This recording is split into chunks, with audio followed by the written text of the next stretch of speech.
बताउँछु है, म तपाईँलाई बताउँछु है त। मैले हिजोको एउटा कार्यक्रममा पनि बताएको थिएँ, तपाईँहरूको नाममा, सुकुम्बासीको नाममा, भूमिहीनको नाममा जुन राजनीति वर्षौंसम्म चलेको छ, यसलाई कानून बनाएर कानूनी माध्यमबाट जे हुन्छ त्यही गरेर मेरो कार्यकर्ता भए या अर्को कुनै पार्टीको कार्यकर्ता भए पाउने नभए नपाउने बनाएर होइन, कानूनले जे भन्छ त्यही। यदि गलत तरिकाले गरिएको छ भने त्यसलाई कानून सच्याएर भए पनि पाउनुपर्ने मान्छे, सुन्नुहोस् है, कानूनले दिनुपर्ने भनेको मान्छेलाई यो टपिकलाई, यो विषयलाई सदाका लागि यो पसल छ नि, जुन यो भोट बैंकको पसल, यसलाई बन्द गर्ने मैले वचन हिजो पनि दिएको छु। यो चुनावी सभा नभएको हुनाले घोषणापत्र, पार्टीको भाषापत्रमा लेखेर हामी यो कुरालाई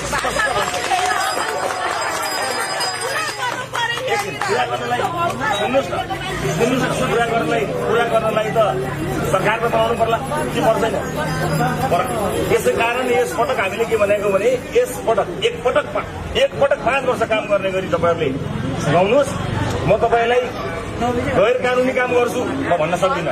तपाईँहरू गैर कानूनी ढंगले बस्नु भएको छ भने म तपाईँले भोट दिए पनि नदिए पनि त्यसको जिम्मा लिन्न, तर कानूनले तपाईँलाई दिन्छ भने अब यसलाई चाहिँ नि भोटको बैंक बनाएर हामी राख्दैनौँ। यसलाई सदाका लागि बन्द गर्ने त्यो वचन म तपाईँलाई वचन लिनुहुन्छ। हजुरको हरेक झण्डा बोकेर पर्दैन,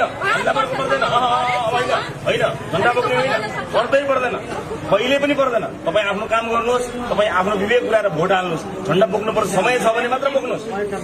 मेरो झण्डा बोकेका कारणले तपाईँको काम हुने होइन, कानूनले दिने भएर तपाईँको काम हुने हो। कानूनले दिएन तपाईँको हुँदैन, कानूनले दिन्छ गर्छौँ, तर यसलाई भोट बैंक बनाएर भोट माग्ने भाडो हामी बनाउँछौँ है।